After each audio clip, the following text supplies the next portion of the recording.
Outra questão aí na sua telinha, caro vestibulando. Uma onda de rádio é emitida por uma estação transmissora e recebida por um aparelho receptor situado a alguns quilômetros de distância.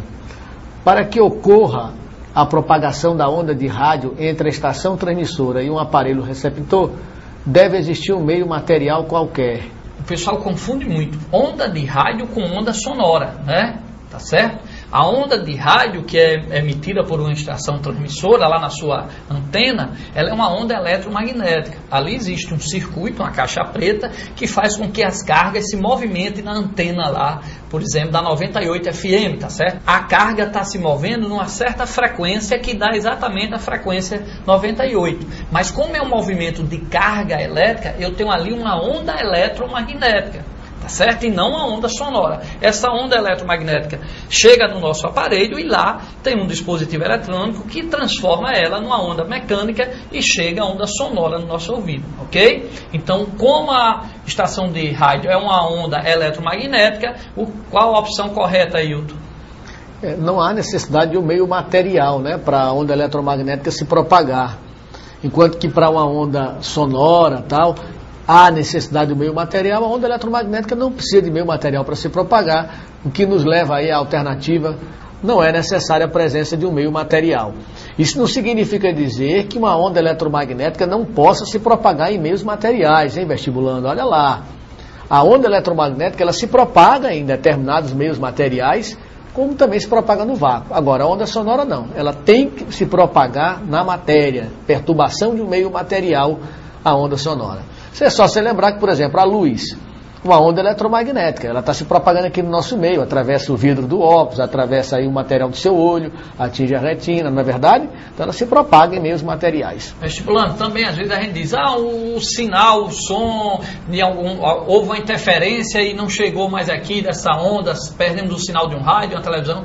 O que é que acontece também nessa interferência? Lembre-se que a interferência existe a construtiva e a destrutiva. Por exemplo, se tiver uma corda, gerar um pulso de um lado e do outro, e esses pulsos vêm todos para cima, quando eles se encontram, eles somam, é uma interferência construtiva, e depois volta a seu estado normal. Mas se eu tiver um pulso numa corda para cima e um para baixo, de mesma amplitude, de mesmo tamanho, não vamos usar esse termo, quando eles se juntam, eles se destroem e depois continuam normalmente.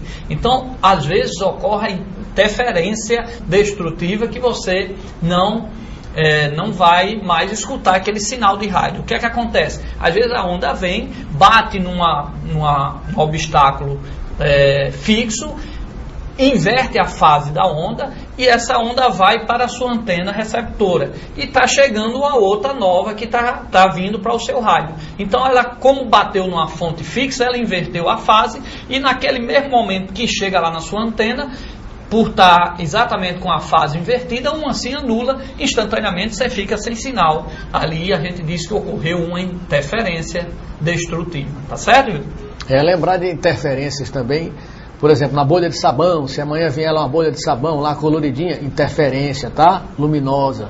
Se você pegar óleo misturado lá com água no chão de uma oficina de carro lá, aí você vê aquele colorido lá naquela mancha de óleo com água lá misturado, interferência luminosa, tá? Lembrar disso aí, cara, vestibulando, a superposição de ondas. Crista com crista, construtiva, crista com vale, destrutiva, vale com vale, construtiva, tá? Então lembrar dessas interferências que são importantes. É um fenômeno ondulatório, o fenômeno da interferência. Então lembre, vestibulando, também, o que caracteriza uma onda, se cair amanhã?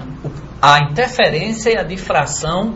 Se está ocorrendo uma interferência ou uma difração, então eu tenho ali, naquela hora, seja lá o que for que ele esteja colocando, que sofreu interferência ou difração, então aí está caracterizando uma onda, tá certo? Ok? Já o efeito fotoelétrico, que bate no metal e arranca o elétron, já está caracterizando uma partícula.